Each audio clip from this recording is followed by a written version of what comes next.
Perfect স্বাদে মুগের ডাল মাছের মাথা দিয়ে এই রেসিপিটা যদি একবারের জন্য দেখে বাড়িতে ট্রাই করো, অবশ্যই তোমাদের ভালো লাগবে।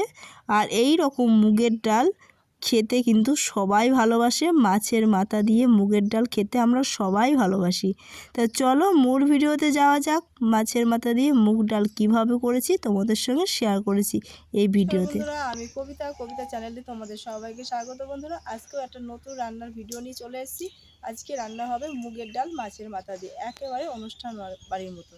তোমাদের যদি ভিডিওটা ভালো লাগে লাইক কমেন্ট শেয়ার করে দিও। আর আমার পরিবারের নতুন বন্ধু আসলে চ্যানেলটা সাবস্ক্রাইব করে আমার পাশে থেকো, আমাকে সাপোর্ট করো। তো চলো রান্নাঘরে যাওয়া যাক। তো এখানে আমি মাছের মাথা নিয়ে নিয়েছি, রুই মাছের মাথা। রুই মাছের মাথাগুলো আমি সুন্দর করে বেছে ধুয়ে পরিষ্কার করে নিয়ে চলে এসেছি। আর মুগের ডালটা কিন্তু রুই মাছের মাথা দিয়ে বেশি সুন্দর লাগে। তারপরে দেখো আমি এখানে কড়াইতে জল বসিয়ে দিয়েছি, বেশি করে জলটা দিয়েছি কারণ আমার যতটুকু লাগবে আমি ততটুকুই দেবো। কিন্তু জলটা একটু বেশি করে গরম করলাম, কারণ ঠান্ডা জলে কিন্তু ডাল খেতে ভালো লাগে না, তার জন্য বেশি করে দিয়েছি। আর এখানে মাছের মাথার গায়ে নুন আর হলুদটা আমি সুন্দর করে মাখিয়ে নিচ্ছি, দিয়ে মাছের মাথাগুলো আমি ভেজে নেব। আর মাছের মাথা কিন্তু আমি এই যে এখানে নুন হলুদ মাখিয়ে রেখে দিয়েছি। আর কড়াইতে জলটা আমার মোটামুটি গরম হয়ে এসেছে। তা দেখো এই যে বুড়ি বুড়ি উঠে গেছে, মানে জলটা কিন্তু গরম হয়ে গেছে। খুব বেশি হিট করা লাগবে না, মোটামুটি এরকম একটু বুড়ি বুড়ি উঠলে পরে জলটা নামিয়ে নিলেই হবে।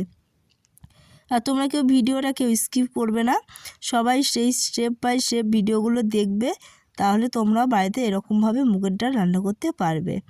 তো তবে দেখো আমি এখানে কিছুটা জিরে দিয়ে দিচ্ছি, হালকা আছে জিরেটা ভেজে নেব। এই মুগের ডালে আমার এই মশলাটুকুই লাগবে, আমি সামান্য একটু জিরে ভেজে এটুকুই দেব, বেশি মশলা দেব না। কেননা গরমে মুগের ডাল কিন্তু খুবই রিস্ক খাবার, তার মধ্যে দিয়ে বেশি মশলাপাতি আমাদের এখন মোটামুটি খাওয়াটাও উচিত নয়। তো দেখো আমার জিরেগুলো ভাজা হয়ে গেছে, জিরেগুলো আমি নামিয়ে ওই কড়াইতে আবার সর্ষের তেল দিয়ে দিয়েছি। সর্ষের তেলটা গরম হতে দিয়েছি, সর্ষের তেল আমার গরম হয়ে গেছে। এর ভেতরে যে মাছের মাথাগুলো নুন হলুদ মাখিয়ে রেখেছি ওগুলো আমি সুন্দর করে ভেজে নেব। তো দেখো আমি মাছের মাথাগুলো একটা একটা করে সব দিয়ে দিচ্ছি। এখানে পুরো একটা গোটা রুই মাছের মাথা নিয়ে এসেছিলো, সেটা আমি সুন্দর করে চাল ফাড়ি করে নিয়ে এসেছে বাজার থেকে, সেটা আমি ভেজে নেব। তারপরে দেখো আমি এখানে মাছের মাথাগুলো আমার ভাজা হয়ে গেছে। তারপরে এই যে মুগের ডালগুলো আমি সুন্দর করে বেছে পরিষ্কার করে নিয়ে চলে এসেছি, কারণ বাজারে মুগের ডাল অনেক সময় অনেক কিছু নোংরা থাকতেই পারে। তা ভেজে আমি ডালগুলো হালকা করে ভেজে নিচ্ছি, খুব বেশি ভাজবো না, হালকা আছে ভাজবো। একটু একটু লালচে লালচে বাদামি কালার হলে পরে আমি হালকা একটু সেন্ট বেরোলে আমি মুগের ডালটা নামিয়ে নেব। তা দেখো আমার ডালটা মোটামুটি ভাজা প্রায় হয়ে এসছে। আর তোমরা বন্ধুরা, তোমরা আমার ভিডিওটা যেখান থেকে দেখছো অসংখ্য ধন্যবাদ তোমাদের ভিডিওটা দেখার জন্য, আমার সঙ্গে থাকার জন্য। তো দেখো আমার ডালটা ভাজা হয়ে গেছে, আমি কিছুটা জল দিয়ে আগে ডালটা ধুয়ে নেব, কেননা বাজারে দোকানের জিনিস আমরা যে কোনো জিনিস আমাদের কিন্তু ধুয়ে খাওয়া উচিত। তা আমি ধুয়ে নিয়েছি, আর ডালের ওপরে যে গাজাটা পড়েছে গাজাটাও আমি ফেলে দিয়েছি। দেখো আমি ডালটা ধুয়ে নিয়ে চলে এসেছি। এর ভেতরে আমি এবার জল দিয়ে দেবো। আমার ডালটা সেদ্ধ করার জন্য আমি এখানে বড় সাইজের 3 মগ মতন জল আমি দিয়ে দেবো।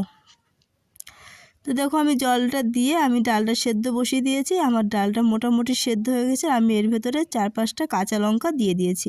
মুগের ডালে কিন্তু বেশি একটা লঙ্কা লাগে না, তার জন্য অল্প করেই ঝাল দিয়েছি। তা দেখো আমার ডালটা সেদ্ধ হয়ে গেছে, এর মধ্যে নুন হলুদ আর গরম জলটা করে রেখেছি সেটা দিয়ে আমি নাড়াচাড়া করে নেব।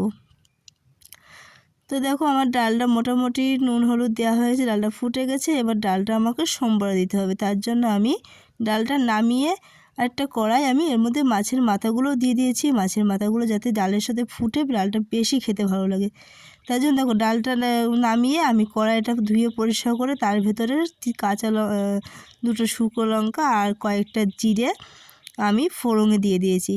এর থেকে হালকা গন্ধ বেরোলে আমার ডালটা সম্বরা দেওয়ার জন্য তৈরি হয়ে যাবে। তারপরে আমি এর ভেতরে একটু আদা কুচি দিয়ে নাড়াচাড়া করে নিচ্ছি। আদাটা হালকা বেশি ভাজবো না, হালকা একটু ভেজে একটু বাদামি কালার হলে পরে মোটামুটি আমার আদাটা কিন্তু বাটা হয়ে যাবে, ভাজা হয়ে যাবে। দেখো আদা আমি হালকা করে ভেজে নিয়েছি।